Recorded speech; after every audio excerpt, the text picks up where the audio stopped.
এক নম্বর, নিজের স্ত্রীর সঙ্গে যদি আপনি সহবাস করেন তখন আপনি অপবিত্র হয়ে যান। আপনার কোনো ছেলে যদি নিজের হাত দ্বারাই নিজের লজ্জা স্থানের সঙ্গে খেলে, গুনহার কাজ তো বটেই, তার জন্য আপনার খুবই শাস্তির কথা বলা হয়েছে, খুবই আপনার গজবের কথা বলা হয়েছে, এবং তার উপরে আল্লাহ রসুল এবং সমস্ত ফারেস্তার লানেতের কথা বলা হয়েছে। কিন্তু সে তো ধরুন করে দিয়েছে, তাকে তো পবিত্র হতে হবে। আসসালামু আলাইকুম প্রিয় দর্শক, আজকে আমাদের আলোচনাটা খুব গুরুত্বপূর্ণ। আমাদের যে মেন উদ্দেশ্য হচ্ছে মানুষকে পবিত্রতা বজায় রাখা। আর আমাদের প্রশ্ন এটাই যে মুসলিমরা কীভাবে তার পবিত্রতা বজায় রাখবে। তো আমাদের সঙ্গে আছেন মাওলানা আব্দুর রহিম, ইনার কাছ থেকে বিস্তারিত জানবো। আসসালামু আলাইকুম রহমতুল্লাহ বরকাত।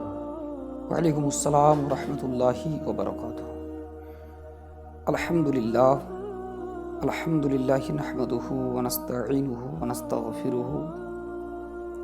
আলহামদুলিল্লাহ নাহমাদুহু ওয়া নুসাল্লি আলা রাসূলিহিল কারীম, আম্মা বা'দ। ফাউযু বিল্লাহি মিনাশ শাইতানির রাজীম। বিসমিল্লাহির রহমানির রহিম। সাল্লাল্লাহু আলা নবিয়্যিল উম্মি ওয়া আলিহি সাল্লাল্লাহু তাআলা আলাইহি ওয়াসাল্লাম। আপনি যেটা জিজ্ঞাসা করলেন পবিত্রতা অর্জনের সম্পর্কে, আল্লাহ রসুল সাল্লাল্লাহু তাআলা আলাইহি ওয়াসাল্লাম ইরশাদ করেন হাদিস শরীফের মধ্যে, আত-তুহুরু শাতরুল ঈমান, অর্থাৎ পবিত্রতা ঈমানের একটি অংশ। আমরা যদি পবিত্রতা না বজায় রাখতে পারি তো আমরা কোনো ইবাদতই করতে পারবো না। বলবেন কীরকম, কীভাবে? আমাদের সর্বপ্রথম পবিত্রতা বজায় রাখতে শিখতে হবে, এবং অপবিত্রর কয়েকটি ভাগ আছে। এই অপবিত্রর ভাগ কি কি ও কয় প্রকার সেটা আপনাদেরকে বুঝাবো ইনশাআল্লাহ। যেটা আরবিতে নাজাসাত বলে থাকে। অপবিত্র দুটি ভাগ, আর অপবিত্রতাকেই আরবিতে নাজাসাত বলা হয়। দুই প্রকার, একটা হচ্ছে নাজাসাতে গলিজা, একটা হচ্ছে নাজাসাতে খাফিফা। অর্থাৎ অপবিত্রর দুই ভাগ, দুই প্রকার, একটা হচ্ছে গলিজা, একটা হচ্ছে খাফিফা। তো কোনো ব্যক্তি যখন আপনার অপবিত্র হয়, অর্থাৎ কোনো ব্যক্তি যখন নাবালক থেকে সাবালক হয়, তখন নিজের পেচ্ছাবের রাস্তা দ্বারাই যে বস্তু বের হয় তাকে উর্দুতে মানি বলে। সেটা কিন্তু নাজিস, অর্থাৎ অপবিত্র জিনিস। পেচ্ছাব অপবিত্র জিনিস, গোবর অপবিত্র জিনিস, পায়খানা অপবিত্র জিনিস, গরুর রক্ত অপবিত্র জিনিস। এবার তার মধ্যে দুটি ভাগ আছে। কীরকম? কিছু অপবিত্র দেখা যায়, আবার কিছু অপবিত্র দেখা যায় না। যেরকম আপনি মানুষের পায়খানা দেখতে পাওয়া যায়, কিন্তু যদি মানুষের পেচ্ছাব লেগে যায়, শুকিয়ে গেলে দেখতে পাওয়া যায় না। বা মানুষের পায়খানা, ওটার আপনার মিকদার আছে, মানুষের পায়খানার পরিমাণ আছে। কীরকম? যেটা নাজাসাতে গলিজা, অর্থাৎ পায়খানা, আপনার গোবর, লেদ, রক্ত বলা হয়েছে আপনার হাতের তালু পরিমাণ বলা হয়েছে 1 দিরহাম। 1 দিরহাম মানে 1 টাকা কয়েনের পরিমাণ। যদি 1 টাকা কয়েনের পরিমাণের থেকে যদি বেশি লাগে কোনো জায়গায় নাপাক, আপনার শরীরে হোক বা আপনার কাপড়ে হোক, তো আপনাকে ধোয়া ফরজ, ধুতেই হবে। আর যদি 1 টাকা কয়েনের পরিমাণ লাগে তো ধোয়া ওয়াজিব। আর যদি 1 টাকা পরিমাণের কম লাগে তো ধোয়া সুন্নত। এবার এখানে আসছে নামাজ। যদি 1 টাকা পরিমাণের বেশি লাগে তাহলে ধোয়া ফরজ, ধুতেই হবে, না হলে নামাজ হবে না। আর 1 টাকা পরিমাণ লাগলে নামাজ তো হবে, নামাজ যদি পড়েলেন নামাজ হবে না। নামাজ যদি পড়েলেন 1 টাকা পরিমাণ লাগলে নামাজ যদি পড়েলেন, আর যদি পড়ে দেখতে পাওয়া যায় যে না 1 টাকা পরিমাণ লেগেছে, তাহলে সেটাকে নামাজটাকে আবার ঘুরিয়ে পড়তে হবে, ওয়াজিবুল ইআদা। আর 1 টাকার পরিমাণের কম যদি লাগে তো সেটা হচ্ছে ধোয়া সুন্নত। নামাজটা যদি পড়িলেন লাগার পরে আর দেখতে পান 1 টাকা পরিমাণের কম, তো নামাজটা ঘুরিয়ে পড়িলিয়া বেহতার বা ভালো। এবার আমরা জানব যে যেরকম গোবর, পাখানা, আপনার রক্ত, লেদ মানে ওই কিচড়, হ্যাঁ, আপনার ওই মাটি, পেচ্ছাপ আর গোবর এক জায়গায় পাইল হয়ে গেলে যাকে কিচড় বলে। আর এবার ওটাও যদি লেগে যায় তো নাপাক। এবার যদি আমরা দেখি যে আপনার রক্ত লেগেছে গড়ে গেলছে, পেচ্ছাপ লেগেছে গড়ে গেলছে, সেটা কতদূর কীভাবে বুঝবো? তো বলা হচ্ছে মাপ দেখতে হবে যে ছিটা লেগেছে, ধরুন 8-10 জায়গায় ছিটা লেগেছে, ওই ছিটাগুলোকে যদি একত্রিত করা হয়, মনের মধ্যে একটা রাখতে হবে, একত্রিত করার পরে দেখতে হবে যে না আপনার 1 টাকা কয়েনের পরিমাণের বেশি হয়ে গেছে, তাহলে তো ধোয়া ফরজ। 1 টাকা পরিমাণ থাকলে ধোয়া ওয়াজিব, 1 টাকার কম থাকলে ধোয়া সুন্নত। সেটাকে মাথার মধ্যে একটা বুঝে নিতে হবে যে পরিমাণটা কত লেগেছে আপনার। এবার ওখান থেকে সরে আসুন। এটার আলোচনা হলো নাজাসাতে গলিজা। এবার আছে নাজাসাতে খফিফা। এবার নাজাসাতে খফিফা কি? নাজাসাতে খফিফা যেরকম जिस जानवर का गोश्त खाना जायज़ है, যেই আমরা পশুর গোস্ত খাওয়া জায়েজ শরীয়তে আদেশ দিয়েছে, সেই জানোয়ারের পেশাব যদি লাগে তো সেটা নাজাসাতে খফিফা, অর্থাৎ নাপাকের পরিমাণ একটু কম, হালকা নাপাক। এবার যেরকম গরু, ছাগল, ভেড়া এদের পেচ্ছাপ, কিংবা আপনার দেখা যাচ্ছে কিছু পরিন্দা আছে, হ্যাঁ, সে পরিন্দার আপনার যদি বিট লাগে, বাজ উড়ে, যেসব পরিন্দাগুলো উপরে উড়ে, যেটা আপনার শিকার করে, তাদেরও পাখানাগুলো আপনার। এবার নাজাসাতে খফিফা, নাজাসাতে খফিফা কাকে বলে? যেরকম যে পশুর গোস্ত খাওয়া জায়েজ, গরু বলুন, ছাগল বলুন, উট বলুন, হ্যাঁ, এসব পশুদের পেশাব কিন্তু নাজাসাতে খফিফা। এমনকি বলা হয়েছে ঘোড়া খাওয়া জায়েজ নয়, কিন্তু তার পেশাব নাজাসাতে খফিফা, কম নাপাকের জন্য বলা হয়েছে। তারপরে যেরকম কিছু আপনার পরিন্দা, মানে কিছু পরিন্দা আছে শিকার করে, হ্যাঁ, তো ওই সে পরিন্দাগুলো আপনার, সে পরিন্দার বিট অর্থাৎ পাখানা, তো তাদের বিট, তাদের পাখানাও বলা হয়েছে নাজাসাতে খফিফা। এবং একটা কথা আসলো এখানে যে নাজাসাতে খফিফা আর নাজাসাতে গলিজা আলাদা। এবার নাজাসাতে খফিফার কম নাপাক কীরকম?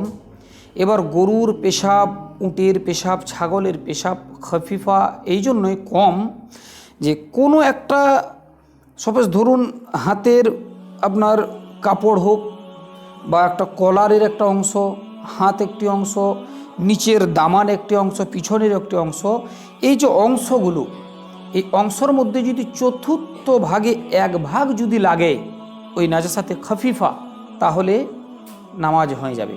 1/4 অংশে 1 অংশ, সপোজ ধরেন আমার হাতের এখান থেকে নিয়ে এখান পর্যন্ত একটি অংশ, এবার এই অংশকে 4 ভাগে ভাগ করুন। 1 ভাগ এটা, 2 ভাগ, 3 ভাগ, 4 ভাগ। এই 4 ভাগের মধ্যে 1 ভাগ পুরো যদি নাজাসাতে খফিফা লেগে যায়, অর্থাৎ গরুর পেচ্ছাপ লেগে গেল, তাহলে নামাজ হয়ে যাবে, অসুবিধা নেই যে নামাজ হবে না বা ওয়াজিবুল আদা ঘুরিয়ে পড়তে হবে এমন কোনো নয়, নামাজ হয়ে যাবে। তাহলে আমরা এখান থেকে জানতে পারলাম যে যেটা নাজাসাতে গলিজা তার ভিতরে আমাদের বেশি ধ্যান রাখতে হবে, আর নাজাসাতে খফিফা সেটাও আমাদের ধ্যান রাখতে হবে পরিমাণ অনুযায়ী। এবার দেখুন একটা জিনিস, আমরা যখন প্রথমে যে কথা বলেছিলাম নাবালক থেকে সাবালক হয়, অর্থাৎ অপবিত্র থেকে আমরা পবিত্র কিভাবে অর্জন করব সেটা আমাদের জানতে হবে। কিছু ব্যক্তি আছে, হ্যাঁ, যখন অপবিত্র হয়ে যায়, সপোজ ধরুন কত রকমের দেখুন অপবিত্র হয়। 1 নম্বর, নিজের স্ত্রীর সঙ্গে যদি আপনি সহবাস করেন তখন আপনি অপবিত্র হয়ে যান। আপনার কোনো ছেলে যদি নিজের হাত দ্বারাই নিজের লজ্জা স্থানের সঙ্গে খেলে, গুনহার কাজ তো বটেই, তার জন্য আপনার খুবই শাস্তির কথা বলা হয়েছে, খুবই আপনার গজবের কথা বলা হয়েছে, এবং তার উপরে আল্লাহ রসুল এবং সমস্ত ফারেস্তার লানেতের কথা বলা হয়েছে। কিন্তু সে তো ধরুন করে দিয়েছে, তাকে তো পবিত্র হতে হবে। তাহলে সহবাসের পরে কিভাবে আমরা পাক হব, বা লজ্জাস্থানের সঙ্গে খেলার পরে আমরা কিভাবে পাক হব, এবং কোনো মা ও বোন যখন আপনার মাসের পর মাস যখন আপনার ব্লিডিং হয়, তারপরে যখন আমরা জানি যে তারা কিভাবে ব্লিডিং হওয়ার কমপ্লিট হওয়ার পরে কিভাবে পবিত্র হবে। তারপর দেখা যাচ্ছে যে বাচ্চা জন্মগ্রহণ করার পরে কমপক্ষে মানে বলা হয়েছে যার যতদিন সময় লাগে, কাউরি হয়তো 30 দিনে সে ঠিক হয়ে যেতে পারে, কাউরি 20 দিনে, কাউরি 25 দিনে, জ্যাদা সে জ্যাদা বলা হয়েছে 40 দিন, মানে বাচ্চা হওয়ার পরের ব্লিডিংয়ের কথা। আর যেরকম মাসে মাসে যে ব্লিডিংটা আসে তো বলা হয়েছে কম সে কম 3 দিন আর জ্যাদা সে জ্যাদা 10 দিন।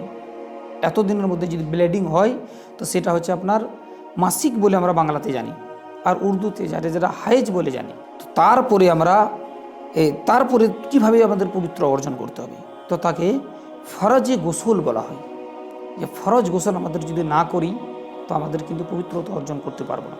বহুত মানুষ কী করে, সাবান নিল, শ্যাম্পু নিল, ওয়াশরুমে ঢুকে গেল আর গোসল করে বেরিয়ে গেল, সুন্দরভাবে গা ধুলো।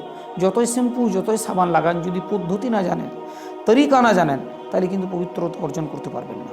তো পবিত্রতা অর্জন করার নিয়ম হচ্ছে কি, সর্বপ্রথম আপনাকে নামাজের মতন উজু করতে হবে। নামাজের মতন উজু করলেন কিন্তু পা ধুলেন না, পা ধোয়া বাকি থেকে গেল। তারপর আপনি 3 বার ডাইনে কানে দিলেন, তারপর 3 বার বাম কাঁধে পানি দিলেন, তারপরে আপনার পানি গোটা শরীরের মধ্যে বাহালেন। তারপরে যখন আপনার গোসল কমপ্লিট হয়ে গেল, তারপর আপনি যে জায়গাতে যদি পানি, এমন জায়গায় গোসল করছেন যে পায়ের কাছে পানি জড়ো হয়ে আছে, তো সেখান থেকে উঠে একটু উঠোন জায়গায়, উঁচু জায়গায় দিয়ে আপনি পায়ে পানি ঢাললেন, তাহলে আপনি পবিত্রতা হলেন। এবার বলা হয়েছে ফরজি গোসল 3। কি ওই 3টি যদি যতক্ষণ পর্যন্ত আদা না করবে ততক্ষণ পর্যন্ত কিন্তু পবিত্রতা অর্জন করতে পারবে না। কীরকম? ওই 3টি হলো, সর্বপ্রথম আমরা নাপাক হলাম, ধরুন প্রথম নম্বর নাপাকের জায়গাগুলো ধুতে হবে, লজ্জাস্থান ধুতে হবে। অর্থাৎ আমরা ধরুন পেচ্ছাপ করে নিলাম, লজ্জাস্থান ধুলাম, যেখানে যেখানে নাপাক লেগেছিল সেইখানে ধুলাম এবং পবিত্র কাপড় পরলাম। তারপর আমরা গোসলের দিকে এগিয়ে গেলাম, স্নানের দিকে এগিয়ে গেলাম। সেখানে যাওয়ার পরে আমরা কি করলাম, প্রথম নম্বর কুল্লি করলাম, মুখের মধ্যে পানি দিয়ে গালগালা যাকে বলা হয়, গালগালা করলাম, আবার গালগালা করলাম। এভাবে 3 বার আপনার গলা পর্যন্ত যে আমরা গালগালা করব। 3 বার গালগালা করার পরে আবার নাকে আপনার পানি নিয়ে নাকের মধ্যে পানি দিব, কতদূর পর্যন্ত, নরম হাড় পর্যন্ত, যাতে নাক একটু জ্বালা জ্বালা ভাব মনে হয়। সেখান থেকে যেয়ে আপনার এই ছোটো আঙুল দ্বারাই সব নাকের পরিষ্কার করব। যখন 2 নম্বর হয়ে গেল, প্রথম নম্বর 3 বার গালগালা করা, 3 বার নাকে পানি দেওয়া, আরেকবার হলো পুরো শরীরটাকে ভিজানো। যদি একটা চুল পরিমাণ যদি শুকনো থেকে যায় তাহলে সে কিন্তু পবিত্রতা অর্জন করতে পারলো না, সে কিন্তু নাপাকি থেকে গেল। তারপর সে সাবান লাগাক, তেল লাগাক, শ্যাম্পু লাগাক, বডি লোশন যা যত রকমের লাগাবে, কিন্তু এই 3টে জিনিস গোসলের মধ্যে করতেই হবে, তবেই আপনি পবিত্রতা অর্জন করতে পারবেন। মানে পবিত্রতার সঙ্গে শ্যাম্পু সাবান হিসাবে কোনো সম্পর্ক নেই? না, পবিত্রতার সঙ্গে শ্যাম্পু সাবানের কোনো সম্পর্ক নাই।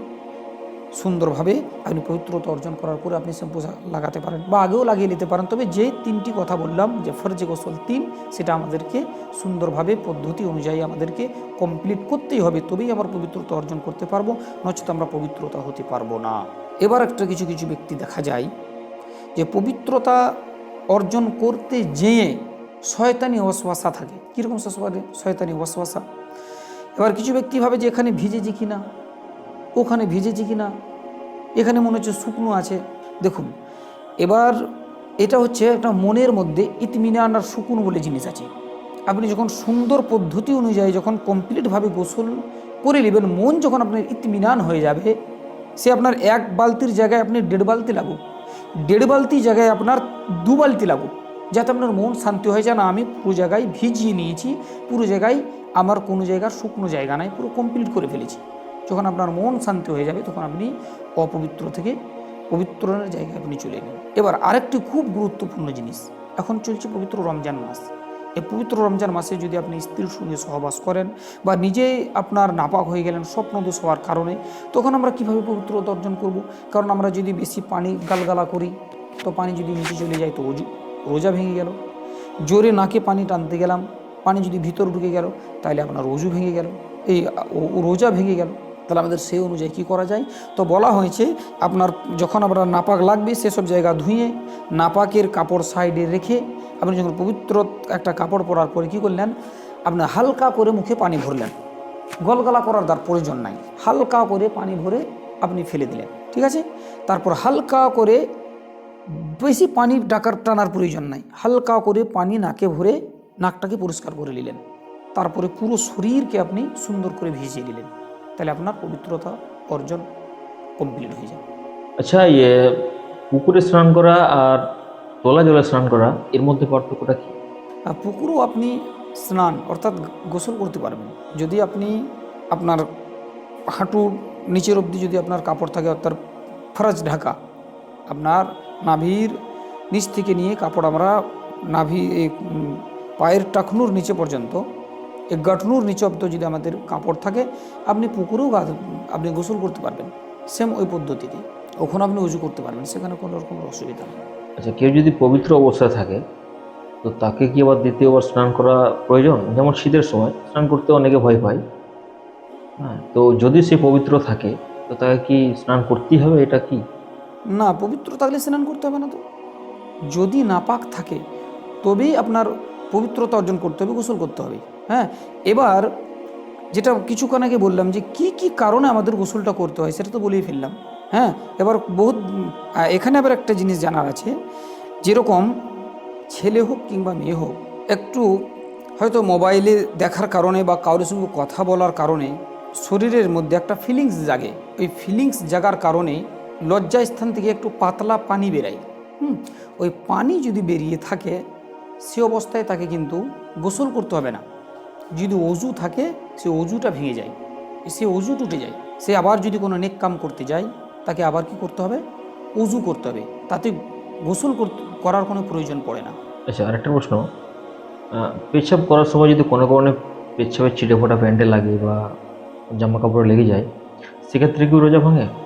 দেখুন, পেচ্ছাবের ছিটার লাগার কারণে রোজার তো কোনো সম্পর্ক নাই, তবে পেচ্ছাব আপনি করছেন, ধরুন পেচ্ছাবে খুব সতর্কতার সঙ্গে পেচ্ছাব করতে হবে। কারণ এই কথা বলাতে আমার একটা হাদিস শরীফ মনে পড়ে যায়, আল্লাহ রসুল সাল্লাল্লাহু তাআলা আলাইহি ওয়াসাল্লাম কিছু সাহাবীদেরকে নিয়ে কবরস্থানের সাইড দিকে হেঁটে চলে যাচ্ছে, দুই কবরের মধ্যে আযাব হচ্ছে, নবী আমার শুনতে পেলেন, সাহাবীদেরকে দাঁড়াতে বললেন, দাঁড়িয়ে গেলেন, সাহাবীদেরকে বললেন দুটি কবরের মধ্যে আযাব হচ্ছে। যে আল্লাহ রসুল এবং সাহাবী রসুল গেলেন, যাওয়ার পরে বললেন একটি খেজুরের ডাল কেটে নিয়ে এসো, ডাল কেটে নিয়ে এলেন, ওকে দুই ভাগে বিভক্ত করা হলো আর দুটি কবরে দেওয়া হলো। আল্লাহ রসুল জিজ্ঞাসা করলেন, ইয়া রাসূলুল্লাহ কেন আযাব হচ্ছে? নবী মুস্তাফা বললেন, একজন চুগলি করতো, মানে গীবত বলা হয়, এর কথা এর কাছে, এর কথা ওর কাছে করতো। আর হাদিস শরীফের মধ্যে এসেছে আল গীবাতু আশাদ্দু মিনাজ জিনা, গীবত হচ্ছে জিনার চাইতো, অর্থাৎ পরকিয়া গুনহা করার চাইতো বেশি গুনহা গীবত। এর কথা চুগলি যাকে বলা হয়। তো একটি কবরে চুগলি করার কারণে, গীবত করার কারণে আযাব হচ্ছে, আর একটি কবরে আযাব হচ্ছে পেছাবের ছিটা থেকে না বাঁচার কারণ। মানে পেচ্ছাব তো করতো, পানি তো লিত, কিন্তু পেচ্ছাবের ছিটা থেকে বাঁচতো না। যেভাবে আপনার বসে গেল, পেচ্ছাব করে নিল, আপনার পানি নিয়ে চলে এলো, তা করলে হবে না। আমাদের পেচ্ছাবের মধ্যেও আমাদেরকে সুন্দরভাবে বুঝতে হবে, একটু কায়দা করে বুঝতে হবে যে আমাদের পেচ্ছাব কোথায় পড়ছে, সেটা ফলো করতে হবে, দেখতে হবে যে পেচ্ছাব যে জায়গায় পড়ছে সেখান থেকে রিটার্ন আবার আমার শরীরে এসে পড়ছে নাকি সেটা দেখতে হবে। সুন্দর পদ্ধতিতে পেচ্ছাব করতে হবে, যেন ছিটা থেকে বাঁচতে হবে। হ্যাঁ, তো মাসলা এটাই, যদি খুব ক্ষুদ্র ক্ষুদ্র যদি কয়েকটি ধরনের ছিটা লেগেছে, একদম সুইকে নখকে বরাবর, একেবারে ক্ষুদ্র ক্ষুদ্র, সেটা তো বলা হয়েছে নাপাক হবে না। এবং ওই কাপড়ে যদি লাগে ওটা, ওই কাপড়টা যদি আপনার কোনো বালতির পানিতে ধন, তা বলা হয়েছে ওই পানিটাও নাপাক পর্যন্ত হবে না। কিন্তু আমাদের পেছাবের ছিটা থেকে বাঁচতে হবে, এমন না যে পানি লিচ্ছি বলি যেমন তখনভাবে পেচ্ছাপ করে চলে আসবো, সেটা করলে কিন্তু হবে না। যথাযথ চেষ্টা করতে হবে সুন্দরভাবে পেচ্ছাপ করার। আর একটা প্রশ্ন হচ্ছে, যারা অপবিত্রতায় থাকে তাদেরকে আল্লাহ কি গজব দেয়? দেখুন, আমাদের অপবিত্র হলেই সঙ্গে সঙ্গে পবিত্র হয়ে যেতে হবে। আপনার স্বপ্নদোষ বলুন, স্বামী স্ত্রীর মিলন বলুন, উভয়ের মধ্যে স্বামীকেও এবং স্ত্রীকেও যত তাড়াতাড়ি পারবো আমরা দ্রুত গতিতে আমরা গোসল করার চেষ্টা করব। নচেত বলা হয়েছে, হাদিস শরীফের মধ্যে এসছে, কোনো ব্যক্তি যখন গোসল না করে, অর্থাৎ অপবিত্রতায় অবস্থায় যখন কোনো ব্যক্তি হাঁটাহাঁটি করে, তখন সেই জায়গার মাটি পর্যন্ত বদদুয়া করে যে আল্লাহ, এই ব্যক্তি এখনও অপবিত্র অবস্থায় আছে। তো অতএব আমরা চেষ্টা করব যে আমরা অপবিত্র হলেই তাড়াতাড়ি পবিত্রতা অর্জন করার। আচ্ছা, আর একটা প্রশ্ন, উজু করার সঠিক নিয়ম কি? হ্যাঁ, আপনি এটাও একটি খুব গুরুত্বপূর্ণ আমাকে প্রশ্ন করলেন, যেটা আমাদের সকলকে খুবই জানা জরুরি।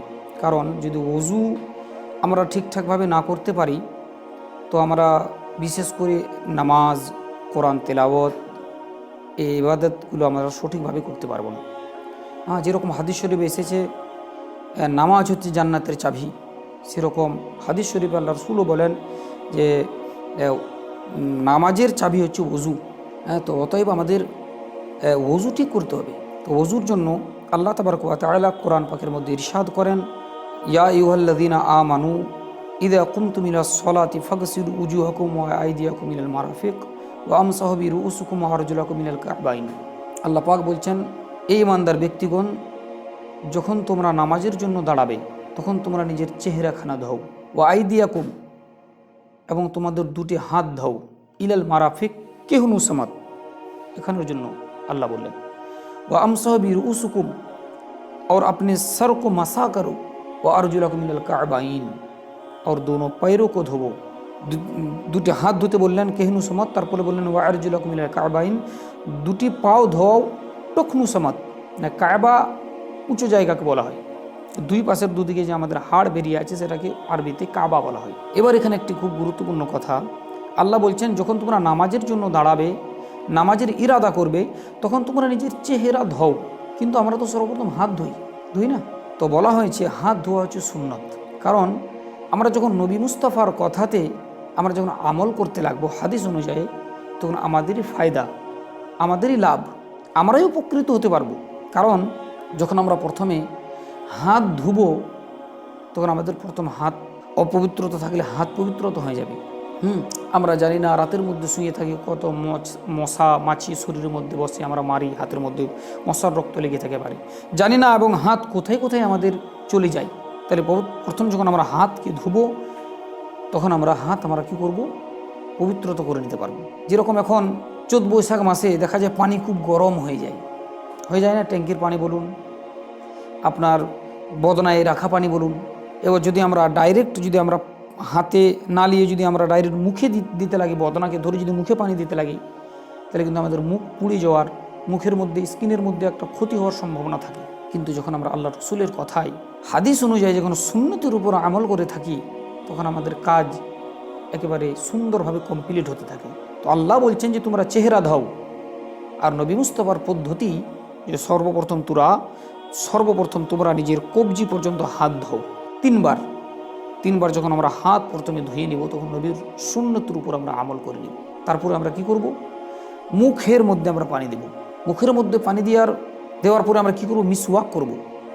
যেটা আমাদের যদি পারা যায় যে ওযুর পূর্বে যদি আমরা মিসওয়াক করতে পারি, নিমের দাতুন হোক, সালের দাতুন হোক, বা অন্যান্য যে কোনো দাতুন নিয়ে যদি আমরা ওযুর আগে যদি আমরা মিসওয়াক দাতুন করতে পারি, তো আল্লাহ রসুলের হাদিস আছে যে মানুষের জন্য যদি এটা দুশওয়ার না হতো, তো আমি প্রত্যেকটি মুসলমানের জন্য, মুমিনের জন্য আমি কি করতাম, এই মিসওয়াক করা ওয়াজিব করে দিতাম। তো এতে আমাদের যদি ওযুর আগে যদি আমরা দাতুন না করতে পারি, মিসওয়াক না করতে পারি, তো অত্যন্ত আমাদের হাতের শাহাদাত আঙুল দিয়ে আমরা এদিকে ডান দিকে 3 বার, বাম দিকে 3 বার আমরা কি করব, মিসওয়াক করে নেব। তারপর আমরা মুখে 3 বার পানি দেব। 3 বার পানি দেওয়ার পরে নবী মুস্তাফা আমার কতটা বৈজ্ঞানিক দেখুন, আমরা যখন মুখের মধ্যে পানি দেব, তো পানির আমরা যে টেস্ট, যে মজা, সেটাও কিন্তু আমরা অনুভব করতে পারবো। যেরকম হাতের মধ্যে আমরা পানি নিয়ে, পানিটা কত গরম না পানিটা বেশি ঠান্ডা, যদি খুব গরম থাকে পানি, তাহলে আমরা কিন্তু ওযু করব না। ওযু আমাদের পানি কিন্তু চেঞ্জ করে নেব, যে অন্যান্য আমাদের যে শরীরে যে জায়গায়, সেখানে আমরা পানি পৌঁছাতে পারবো না। তার জন্য আমরা কি করব, পানি প্রথম গরম চেক করার পরে কিন্তু আমরা পানি চেঞ্জ করে নেব, যদি অত্যন্ত গরম থাকে। আর যদি খুবই ঠান্ডা থাকে, পৌষ মাস, মাঘ মাসের যদি সে ট্যাঙ্কির যদি প্রচুর ঠান্ডা পানি থাকে, আর আমাদের যদি অসুবিধা মনে হয়, অনুভব করে, তাহলে আমরা পানি কিন্তু পাল্টিয়ে নেব। তার জন্য আমার রসুলের হাদিস অনুযায়ী যখন কোনো ব্যক্তি চলতে থাকে, সুন্নতের উপর কোনো ব্যক্তি যখন আমল করতে লাগে, তখন কোনো রকমের সেই ব্যক্তির অসুবিধা হয় না। তাহলে প্রথম আমরা হাতে ওযু করব, তারপরে আমরা মুখে পানি দেওয়ার পরে নবী মুস্তাফার হাদিস অনুযায়ী কিন্তু আমরা পানি কী করতে পারবো, পানির যে মাজা, যে টেস্ট, পানিতে যদি কোনো ধরুন আমি 1 বদনা পানি রেখেছিলাম, কোনো বাচ্চা যদি কোনো জিনিস ফেলে দিয়েছে, অর্থাৎ পানির মধ্যে যদি লবণ ফেলে দিয়েছে, তো তো দেখতে তো পাওয়া যাবে না, কিন্তু যখন এবার মুখে পানি নিব, পানি তো নুন, তখন আমরা কিন্তু ক্যান্সেল করতে পারবো। তাহলে মুখের মধ্যে জায়গা অর্থাৎ মাজা যখন আমরা বুঝতে পারবো, 2 নম্বর টেস্ট যখন হয়ে গেল, প্রথম নম্বর টেস্ট হাতের, 2য় নম্বর টেস্ট মুখে, যখন আমরা মুখের টেস্টে যখন আমরা পুরো আপনার সাকসেস হয়ে যাব, তখন 3 নম্বর টেস্ট আমরা নবী মুস্তাফার সুন্নত অনুযায়ী নাকের মধ্যে পানি দেব। সুবহানাল্লাহ, আমার নবী মুস্তাফা কত সুন্দরভাবে মুসলমানদের জন্য প্রত্যেকটি জিনিস বিস্তারিতভাবে দুনিয়ায় আমাদের বুঝিয়ে চলে গেছেন। নাকের মধ্যে যখন আমরা পানি দিব, আচ্ছা পানির মধ্যে যদি কোনো জিনিস যদি থাকে, যদি দুর্গন্ধ হয়, তখন আমরা পানিটা কী করব, পাল্টিয়ে দিতে পারবো। পানিটাকে আমরা পাল্টিয়ে দিতে পারবো যে না, এটা ওযু করার গ্রহণযোগ্য পানি নয়। তাহলে যখন দেখবো আমরা যে না, নাকের মধ্যে পানি দেওয়ার পর যখন দুর্গন্ধ না আপনার সুগন্ধ, যখন সুগন্ধ বুঝবো না যে পানি চলবে, যেরকম পানির গন্ধ হয় নর্মালি, তখন আমরা কি করব, 3টে পরীক্ষা পাস হয়ে যাওয়ার পরে আমরা কি করছি, সুন্নত আমরা আমল করার পরে আমরা আল্লাহর কথায়, আল্লাহ পাক কোরআন পাকের মধ্যে বলেছেন ফাগসিলু উজুহাকুম, আপনি চেহারাকে ধোয়া করো। এবার আমরা চেহারা কতক্ষণ পর্যন্ত ধোবো সেটা আমাদের জানার বিষয়, যে আমরা চেহারা কত ধোবো। কারণ নবী কোরআন তো বলেছেন ফাগসিলু উজুহাকুম, আপনি চেহারাকে ধোয়া করো। তো চেহারা কত দূর ধুবো, তো আমার নবী মুস্তাফার সুন্নত অনুযায়ী এক কানকে, আমার নবী মুস্তাফা কিন্তু কত দূর ধুতে হবে সেটা কিন্তু জানিয়ে দেওয়ার জন্য সাহাবী রসুলকে শেখাচ্ছেন, মেসেজ দিচ্ছেন যে एक कान के लो से दूसरे कान के लो तक और थुड़ी के नीचे से लेकर बाल निकलने की जगह तक, চুল যেখান থেকে বেরানো আপনার শেষ হচ্ছে অর্থাৎ কপালের উপরের অংশ, ওখান থেকে নিয়ে থুড়িকে নিচে তক, এই দাড়ির নিচে অংশ পর্যন্ত। আর এক কানকে লো সে दूसरे कान के লো तक, এই আপনার এটা হচ্ছে ওযুর ফরজের জায়গা। এই জায়গা যখন আমরা একবার ধুবো, তো ফরজ 3 বার যখন ধুয়ে নেব, একবার ধুলে মানুষের একটা সন্দেহ থাকতে পারে কি থাকতে না, যে ভিজলো কি ভিজলো না। আর যদি আমাদের ফরজ জিনিসগুলো যদি আমরা 1 সরষা পরিমাণ যদি শুকনো থাকে, তো বলা হচ্ছে ওযু হলো না বা গোসল হলো না। তাহলে আমরা বুঝতে পারছি যে 3 বার যখন সুন্নতের উপর আমল করে যখন পানি আমরা যখন 3 বার চেহারার মধ্যে যখন দিয়ে দিব, তখন কোনো জায়গার সন্দেহ বলে কোনো জিনিস থাকবে না। তাহলে 3 বার পানি দিয়ে দিলাম, গোটা যখন 3 বার পানি বহে গেল, তখন আমাদের ফরজ আদা হয়ে গেল। আল্লাহ বলছেন ওয়া আইদিয়াকুম ইলাল মারাফিক। এখানে একটি কথা, বহুত ব্যক্তি কি করে, তেল মাখার মতন করে চেহারার মধ্যে ধুয়ে নিল, বিশেষ করে ঠান্ডার মৌসুমের সময় এটা হয়। হ্যাঁ, হালকা পানি নিয়ে মুখে চারিদিকে আপনার কোনো রকম করে নেপে নিল বা হাতের মধ্যে নিয়ে নিল, এদিক সেদিক করে উজু করে মসজিদে ঢুকে গেল, ওইভাবে উজু হবে না। বলা হয়েছে কমপক্ষে 2 বুঁদ ইয়া 3 বুঁদ, 2 ফোঁটা কিংবা 3 ফোঁটা এক একটি জায়গা থেকে, এক একটি অঙ্গ থেকে যেন গড়ে যায়, তবেই আপনার উজু কমপ্লিট হবে বা শুদ্ধ হবে, না হলে আপনার উজু হবে না। আমাদের চেহারার কমপ্লিট হওয়ার পরে আল্লাহ বলছেন ওয়াইদিয়াকুম ইলাল মারাফিক, और दोनों हाथों को धो कहनु समत, দুটি হাত আমাদের এই কেহনু সমত সুন্দরভাবে ধুতে হবে 3 বার। ওই দুটো হাত ধোয়ার পরে আল্লাহ বলছেন ও আমসাহু বিরুউসুকুম, और अपने सर को मसा करो। এবার মাথাকে মাসা কত দূর পর্যন্ত করব, তো আল্লাহ রসুল সাল্লাল্লাহু তাআলা আলাইহি ওয়াসাল্লামের একটি হাদিস মনে পড়ে যায়। হযরতে মুগীরা বিন শুবা রাদিয়াল্লাহু তাআলা আনহু ইরশাদ করেন, মানে হযরত মুগীরা বিন শুবা রাদিয়াল্লাহু তাআলা আনহু থেকে হাদিস বর্ণিত कि रसूल पाक सल्लल्लाहु ताला अलैहि वसल्लम एक कौम के कोड़ी पर तशरीफ ले गए, অর্থাৎ যেখানে মানুষ দেখবেন পৌরসভার মানুষরা যেখানে আবর্জনা ফেলে, এক কৌমকে কোটি पर तशरीफ ले गए, যেখানে নোংরা আবর্জনা ফেলে, ওখানে যাওয়ার পর নবী মুস্তাফা কি করলেন, পেশাব করলেন। সাহাবী বলছেন পেশাব করার পরে बोल फरमाया, पेशाब করলেন, তারপরে উজু করলেন। উজু করার পরে দেখা গেল এই পেশানিকে মিকদার মাশা ফরমায়া, পেশানি কপালকে বলা হয়। তো ওর থেকে ইস্তেমবাত করার পরে ওলামা বলেছেন যে মাথা চতুর্থ অংশে এক অংশ যদি কোনো ব্যক্তি মাশা করে, পুরো মাথাকে নিয়ে চতুর্থ অংশের মধ্যে এক অংশ যদি কোনো ব্যক্তি মাশা করে, তো তার ফরজ আদা হয়ে গেল। এবার কোনো ব্যক্তি যদি পুরো মাথাকে মাসা করে, সেটা মুস্তাহাব ভালো, কিংবা কোনো ব্যক্তি যখন পুরো মাথাকে মাসা করে নেয়, তো আপনার সুন্নত আদা হয়ে গেল। তারপরে আল্লাহ পাক বলছেন ওয়ারজুলাকুম ইলাল কাবাইন, দোনো পায়ের কো ধোবো টাখনু সামাত। তো 2 দিকে যে দুটো পায়ের মধ্যে আমাদের হাড় বেরিয়ে আছে, ওটাকে আরবিতে কাবা বলে, ওখান পর্যন্ত আমাদের 3 বার করে খুব সুন্দর পদ্ধতিতে আমাদের পা ধুতে হবে, তারপরে ওযু কমপ্লিট হবে। এবার এখানে একটি কথা, ওযুর মধ্যে কয়েকটি জিনিস সুন্নত আছে, কয়েকটি জিনিস মুস্তাহাব আছে, কয়েকটি জিনিস ফরজ আছে। তো আমাদের যদি মুস্তাহাব ছুটে যায় তো ওযু হয়ে যাবে, সুন্নত যদি ছুটে যায় ওযু হয়ে যাবে। কোনো ব্যক্তি যদি হাত ধুলো না, ডাইরেক্ট মুখে পানি দিল, অজু হয়ে যাবে। কোনো ব্যক্তি হাতও ধুলো না, মুখেও পানি নিল না, ডাইরেক্ট নাকে পানি নিল, দিয়ে অজু স্টার্ট করে দিল, তাও অজু হয়ে যাবে। কোনো ব্যক্তি যদি হাত ধুলো না, মুখ ধুলো না, নাকও ধুলো না, ডাইরেক্ট চেহারাতে পানি দিল, অর্থাৎ ফরজ যেটা আদা করে দিল, চেহারা ধুলো, হাত ধুলো, মাথা মাসা করলো, পা ধুলো, তাও অজু হয়ে যাবে, কারণ ওটা হচ্ছে ফরজ। তো ফরজ জিনিসগুলো আমাদেরকে বেশি বেশি করে ফলো করতে হবে। কি? এক হচ্ছে মুখ ধোয়া, দ্বিতীয় হচ্ছে দুটিও হাত ধোয়া কেহনুসামত, হ্যাঁ, আর তৃতীয় নম্বর হচ্ছে মাথা মাসা করা, চতুর্থ নম্বর হচ্ছে পা ধোয়া। এই হচ্ছে অজুর আপনার নিয়ম। আশা করে বুঝতে পেরেছেন। তো প্রিয় দর্শক, আজকে আমাদের ভিডিও এই পর্যন্তই। আসসালামু আলাইকুম।